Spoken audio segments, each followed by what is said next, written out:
In this video, we are going to talk about the first Android application development. How we are able to develop an application. Every Android application is associated with three things: an application name, a project name, and a package name. Now we are going to develop our first application using Eclipse ADT bundle. So we are going to open Eclipse IDE, and whenever you open this Eclipse IDE, it will ask you a workspace. Workspace is the directory where the projects have to be saved. The workspace is a directory where the projects to be saved. So whatever the projects we are creating, where it is being saved. So I am giving it as C:/Android. Or let us give it as D:/Android. It's a directory, so it will create a new folder with the name of Android in D drive, and whatever the projects we are creating, every project will come in that particular location. So let us click on OK. The workspace will be created in D drive. It will create a folder with the name of Android. This is a workspace. And after opening this Eclipse, once the Eclipse is opened, we'll create an Android project. That Android project is associated with application name, the name that comes in the Android device. Another is project name. So all the projects are being saved in this particular location. It will come with the project name, the directory name, and also every Android application is uniquely identified with a package name. Package name, how each application is uniquely identified in the Android device. So this is our Eclipse IDE, Java ADT, Android Development Tool. Now let us create a new project. File, new, what type of project we want to create? An Android application. File, new, other, or Android application directly you can select, or other. From there, Android application project. Now when you say next, it will ask you the three things. What is the application name? I'm giving the application name as test. That will be the name that comes in your Android device. Something like calculator, you can see calculator, browser, the names are coming the same way, application name. The project name, I'm giving it as demo. So this will be the directory name where all the source programs are coming, demo. The package name, I given it as com.example.demo. Each application in the Android device is uniquely identified with the package name. We'll come to that. Now we see already that we can develop our application using any version of Android, compile with, we given the latest version, API 19. Minimum required SDK, this application what we are developing, in which device you can run. So we given it as Android 2.2, or if you give it as Android 1.5, in all the devices it will start running. But I just want to give it as Android 4, the minimum version Android 4. You can select it as Android 3. So minimum required SDK, target SDK, and compile with this version. Let me click on next. It is asking create custom launcher icon. Do we need to create an application icon of our own? We want to create an activity. So activity is nothing but what is being displayed on your device, Android device. That's what activity. Every Android application contains an activity. And this project is being created in D:/Android with the name of project name demo. So we give an application name as test, project name as demo. Now we want to have a launcher icon. What is icon? So by default this icon is coming with the different sizes: MDPI, medium density independent pixel, HDPI, high, extra high, XX HDPI, different sizes, because in which device it is going to run. In a small screen, small resolution screen, Android device, if you run, it will take from here. Or in a television set, if you run that, it will take this image. So depends upon where you are running this, it will take this particular image. Or you can give your own image. You can select some icons and you can select your own image. Or you can select some image from the clipart. You can select some images from clipart, this image. You can change the background color. I change it as this one. We can change the foreground color. I make it as white color. Square, circle, any of that things. You can give a text of your own. I'm giving it as demo. So anyway, you are able to create an Android application icon. We created that icon. Then after that, I want to create a blank activity. One building block of an Android application. The building block of an Android application, a blank activity. We'll click on next. What is the activity name? Every activity is a Java class. What is the name of the Java class? Main activity. Main activity is the name of the Java class, and that Java class is a child class of android.app.activity. That's a child class of android.app.activity built-in class. Now every activity has to show something, some buttons, some images, something, what it has to do, what it has to present, it has to represent that. So that what it has to display, that we will design as a layout resource, an XML file. The name of that XML file for this activity, the layout name is activity_main. So it will be an XML file. This will be a Java program. We'll talk about that fragments a bit later. Now we will click on finish. When we click on finish, we can see a new directory gets created with the name of the project, demo. Then after that, this application is being loaded. It has got main activity.java as a Java program. It is being loading. Fragment_main.xml as well as activity_main.xml. This is activity_main.xml. It is loading. Now we can see this main activity is a class, public class main activity. Extends activity. Extends is a keyword for inheritance to create a child class. Extends activity. Activity is a built-in class present in android.app package. Android.app.activity. And this activity class, the first lifecycle method we have is onCreate. Every activity has got a lifecycle of its own. The first lifecycle method is onCreate. So whenever an activity is started, it will call the onCreate method. It will call the onCreate method. Let me take out these things now. And this onCreate options menu, on options item selected, placeholder fragment, that things we are going to take out now for the first project. So we can see we have got a class that extends activity. It has got onCreate overridden method. This method is already defined in android.app.activity class. And this is activity_main.xml, what to be displayed. Now we already seen in the build process of an Android application, every Android project, AAPT tool, Android Asset Packaging tool, will create a file called r.java which contains the resources.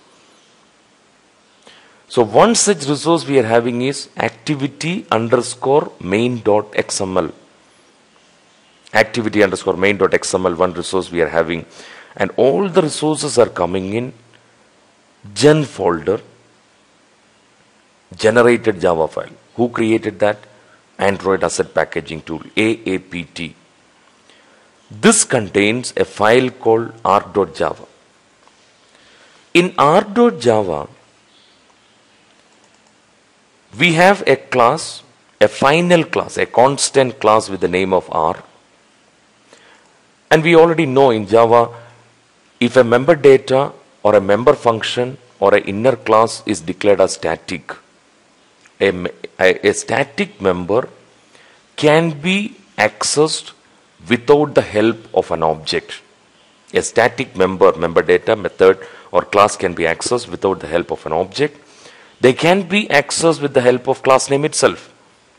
Now let us see, we got a class R. Inside this class we got a static final constant class called attr. So how this member inner class can be referred? R dot attr, right? R dot attr, because it's a static inner class. R dot diamond, and inside this diamond class, again one member data we are having. This is member data. This class contains a member data called static activity underscore horizontal underscore margin. So how to refer this? R dot diamond dot activity underscore horizontal underscore margin, inner member data. Same way, drawable. So I'll collapse this. R dot drawable, in Android drawable is nothing but image. R dot drawable, because it's static. So R dot drawable dot IC underscore launcher. R dot ID dot action underscore settings. Same way, in main activity, what thing to be displayed, what thing to be showed? This layout. Which layout? Activity underscore main. How to refer this layout in our Java program? That can be identified. All the resources are specified in R.Java. So we can refer it as R dot layout. It's a layout resource. So we can say R dot layout dot activity underscore main. So activity underscore main dot XML is a layout resource that is coming in R.Java. So we can refer this activity underscore main as R dot layout dot inner class static activity underscore main. That's the same thing which I given here. Set content view. What should be displayed? R dot layout dot activity underscore main. So every activity has got some layout to be displayed. What to be showed? R dot, that's nothing but in this case activity underscore main dot XML. So we give it as R dot layout dot activity underscore main. Now what type of argument is R dot layout dot activity underscore main? What type it is? This is an integer type member data. So R dot layout dot activity underscore main is an integer type. That integer type member data value, what is that? 0x. What do you mean by 0x? 7f0. That is nothing but a hexadecimal value. That is a hexadecimal value. See, for example, let me create a simple Java program. Just to have a basic idea. Notepad. In Notepad. Test.java. In C:/Java we are creating that. I want to create a Java program. What we do is class test. Inside this we got public static void main. Public static void main. String array arguments. String array arguments.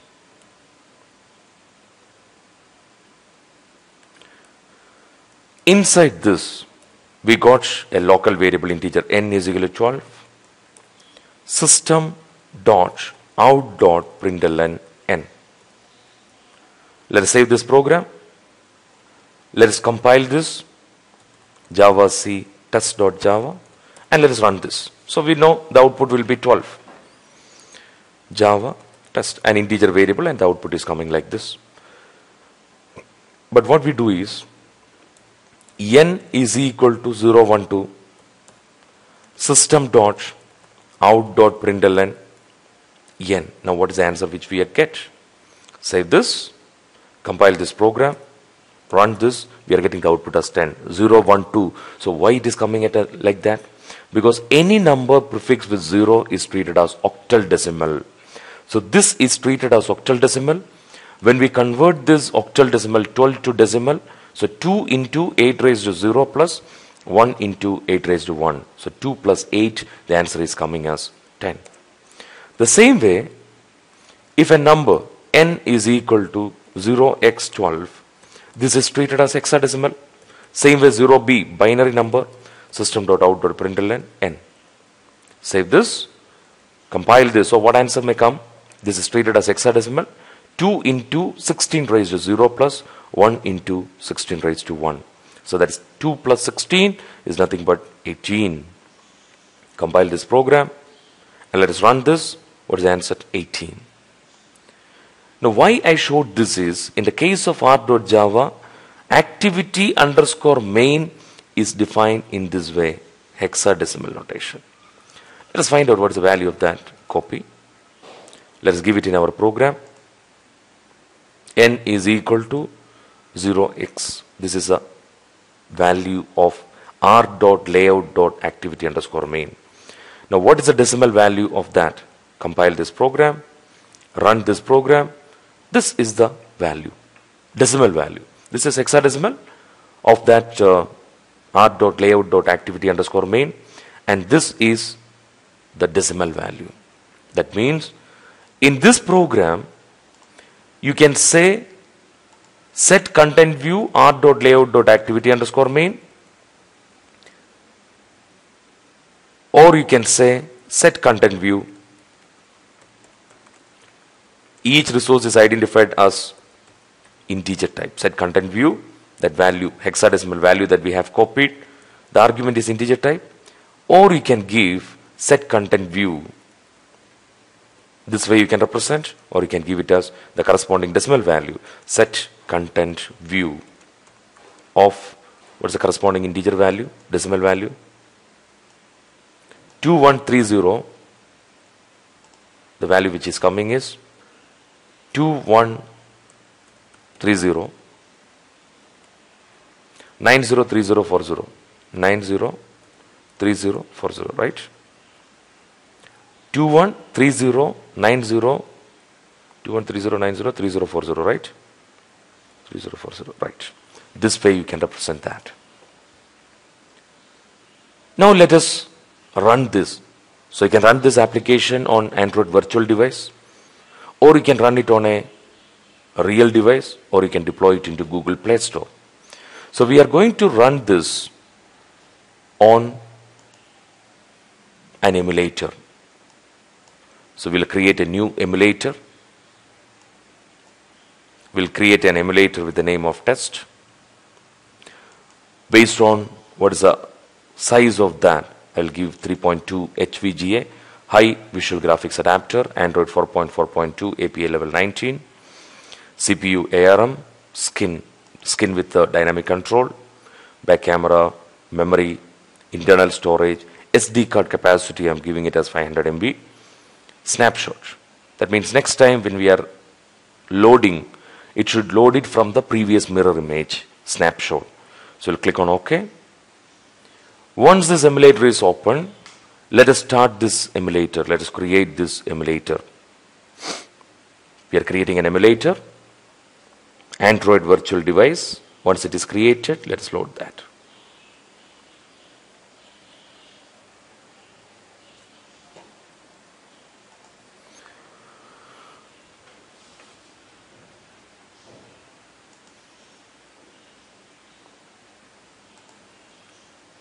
Now the emulator is created, and let us start that.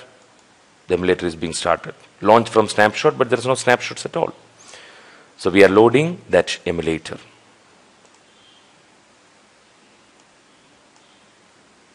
Starting emulation in AVD test, the name.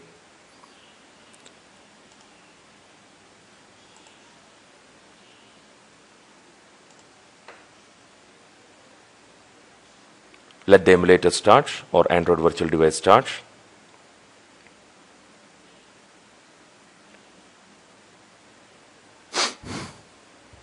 So we've seen how we are able to create an Android project. Every Android project is associated with an application name. So in our example, The application name is given with the name of test project name. We given it with the name of demo that is coming in our workspace, and package name. Every Android application is uniquely identified with the package name. Every Android application is uniquely identified with the package name.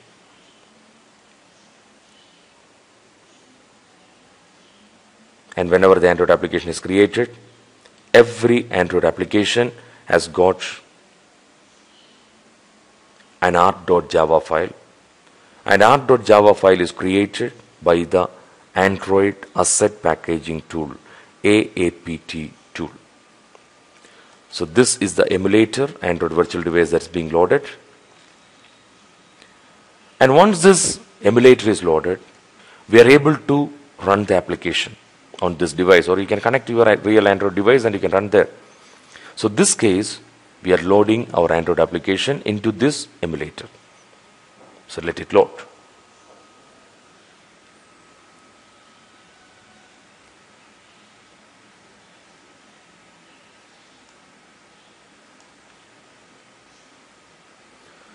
So this is RES in our project.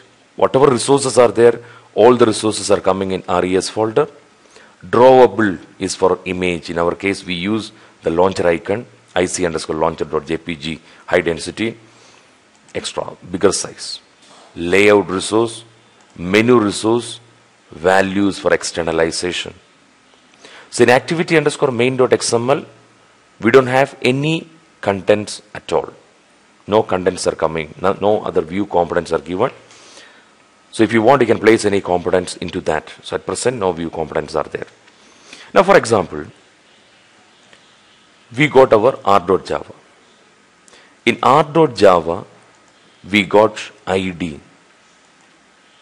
action_settings as well as container. Now what we do is, in activity_main.xml, we will place one small button. I am going to place a small button. Let us save this. In r.java, what happened? In r.id, one more resource is coming with the name of button1. So how to refer this?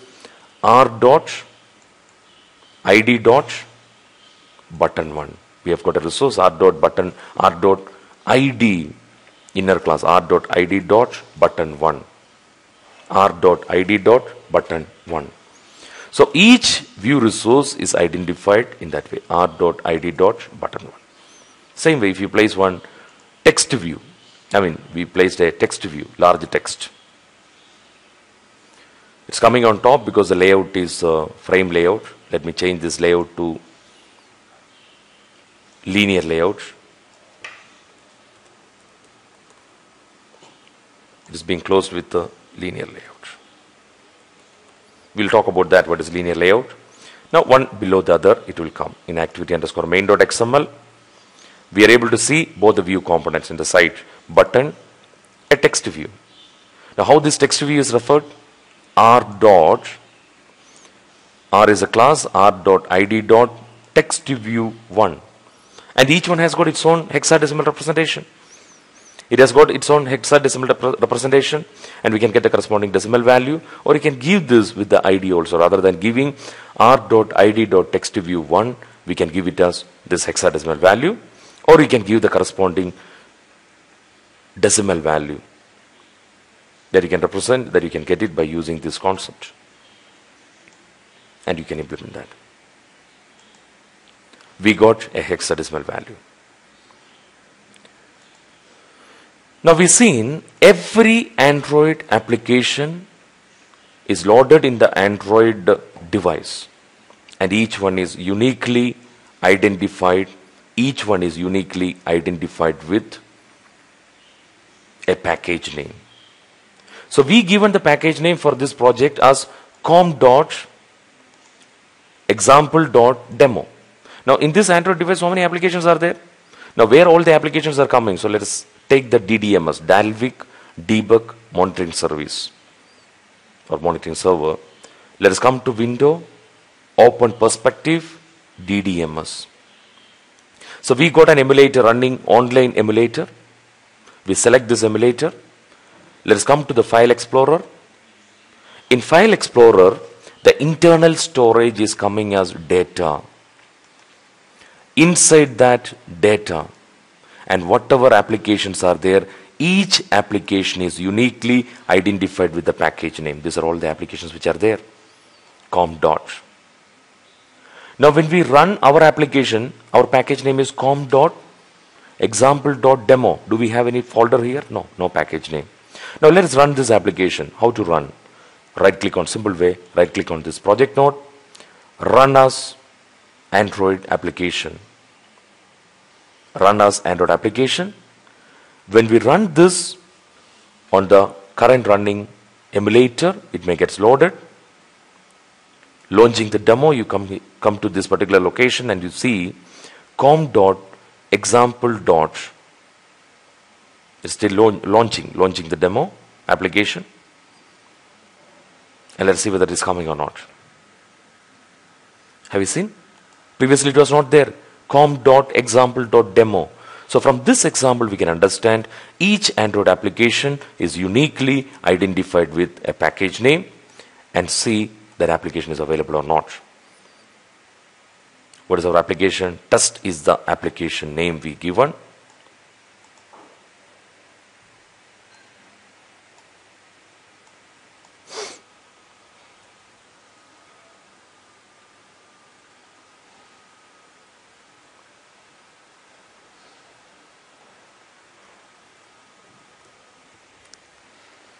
We given the application name as test.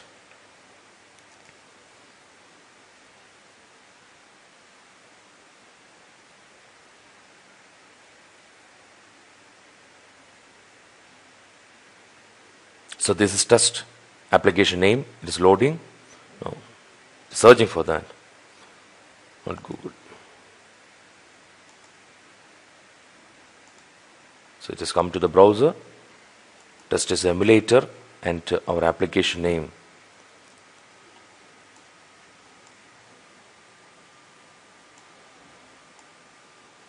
It will be down. So I'll just make some simple change in my program. You can see that I'll just change the application name.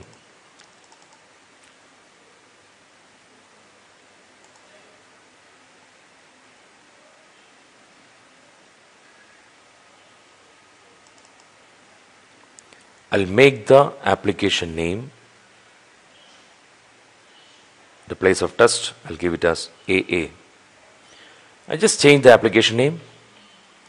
Let us run this application. Let's take the project and we can run that. When we run this, run as Android application, you can see launching demo. Application name is given as AA.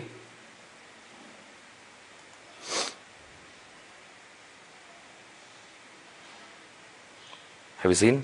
Application is loaded. Test is also there. So AA, the application name, and we can see the application is loaded. So this is how we run our application on the emulator. And in the DDMS, each application is uniquely identified with the package name com.example.demo. We created an application. So how we are able to develop a simple application, and we'll see how to work with other resources in the later videos. Thank you.